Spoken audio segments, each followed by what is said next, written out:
Good morning. It is 8:30. The weather today is miserable.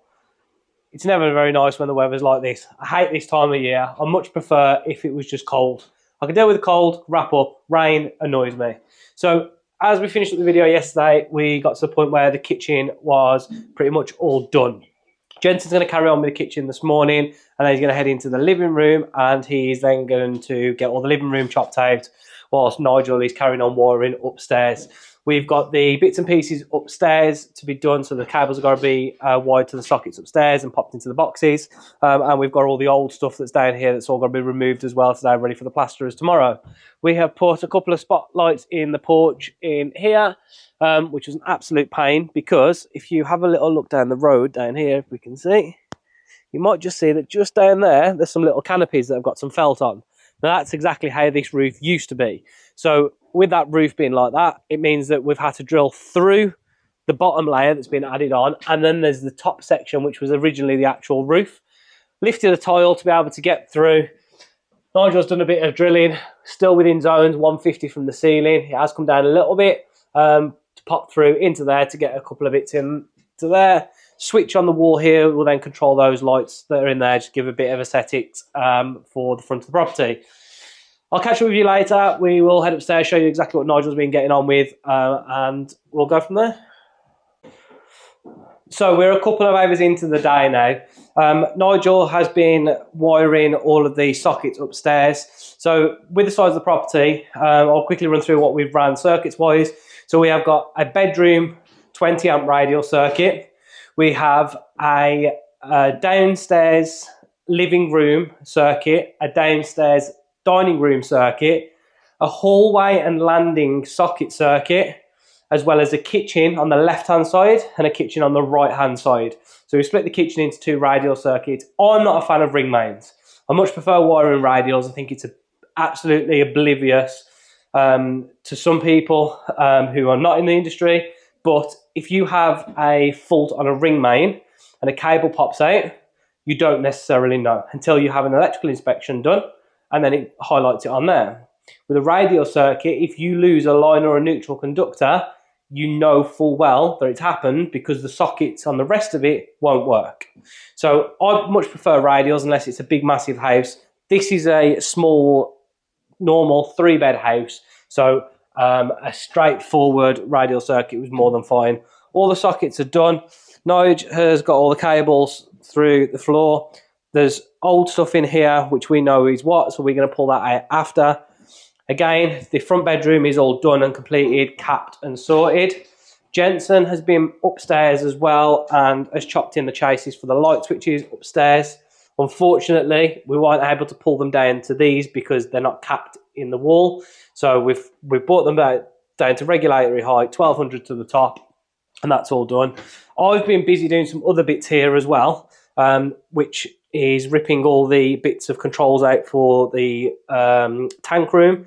So the plumber will hopefully be here shortly, and he will be popping the boiler into that cupboard. I've just realised that my mic wasn't clipped into there. So now it's working, but we'll see for the rest of it was. I've ripped some pipes out, made some space for where we've got to go. We've got a box in the wall here, hole ready, and that up to upstairs is going to be in here. So what we're going to do is we're going to run a YT4 trunking up into the loft. That gives us up for our smoke alarms, for our cooker circuit, our shower circuit, so we can get all those up and into place. I am going to crack on with some other bits, and I will show you what I've been doing in a little bit and update you to where we are with the lads then.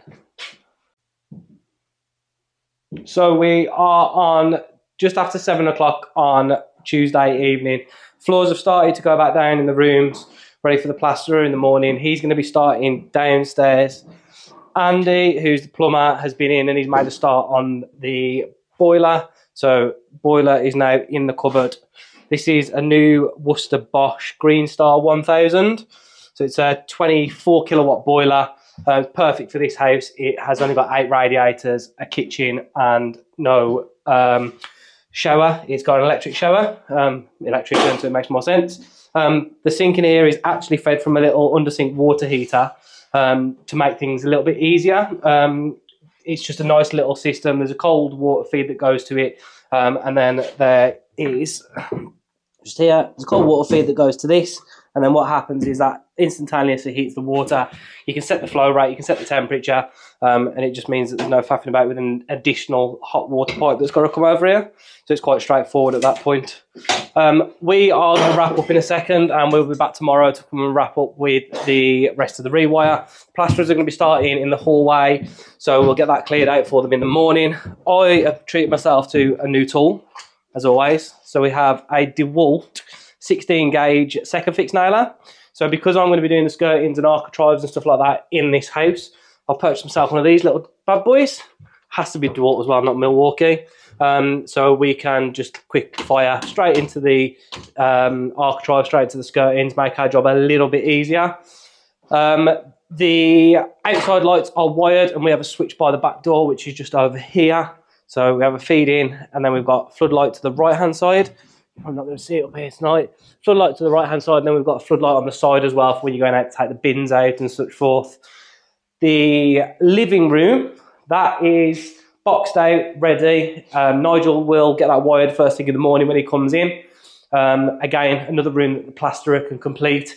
I've got a couple of other bits to do, some electrical related, some not. I've got a couple of windowsills to put on in here for the plasterer. And I've done a little bit more plumbing work today. So we have the stop tap that's been replaced because it was leaking. We have got the meter relocated back where it was. Andy, the plumber, has already had a go at me because apparently we're meant to put a stop tap this side of the meter as well. I didn't know that. I'm an electrician. He's got an isolator. It works. It does what it's meant to do. So that's fine. These pipes will get covered, ready for the bonding to go on, and we have a hot pipe and a cold pipe, and we have also put in an outside tap which just needs to be fixed as well. All in all, we've not had a bad day. I've got absolutely loads of tat. Look at all this pipe work. Lovely, lovely pipe work, all to go to the scrap man, and it's all money that's going to go back into this property to try and make it as investable as possible. So as much free stuff as I can get, I've tried to get my hands on, and going forward, that's what I'm going to try and carry on doing. For now, good night, and we'll see you tomorrow. So we are midday, day 3. So we are now Wednesday. The plasterers have started downstairs. They have done a fantastic job already with what they've done. We are all finished up here now. Everything is first fixed. Cables are in for light pendants, ready for decorating. I have now made a start on getting the skirtings and architraves on. Yes, I know it's got to be patch plastered, but this is no different to how it would be if it was a standard rewire that had already got skirtings on. So I spoke to the plasterer, I said, can we put them on? He said, yeah, that's fine, no problem. He will work around that. He'll sort that out. So I'm going to carry on doing some of that. I'm going to take you downstairs and show you exactly what the plasterer has got up to already this morning. I mean, we are 12:30. He's come this morning. He's boarded out the ceiling, boxed out. I'm going to go and turn his radio off a minute. As you can probably remember early on in the video, this room was completely Artexed. The lads have been in this morning. Everything is fully plastered, 2-coat skim all the way around. Ceiling has been boarded, ceiling has been skimmed, and they are now about to make a start on the kitchen. He's then going to be in tomorrow to get all the hallway prepped and to get the hall stairs and landing ready for skim on Saturday morning. I'm going to leave them to it. I'm going to carry on with some bits upstairs so I can be out of their way. But again, thank you ever so much for watching this part of the video. There is going to be some more parts to come, which is going to be a fuse board that is being supplied by Navitas, which is really lovely of them. And we are in talks with Click Skullmore and Cosnic to supply the light fittings and the sockets and stuff like that for the property. So thank you ever so much for watching. If you haven't already, please like and subscribe to the video. It helps us, it helps you, and it means that you get to see more content from us. But for now, thank you very much. We'll see you soon.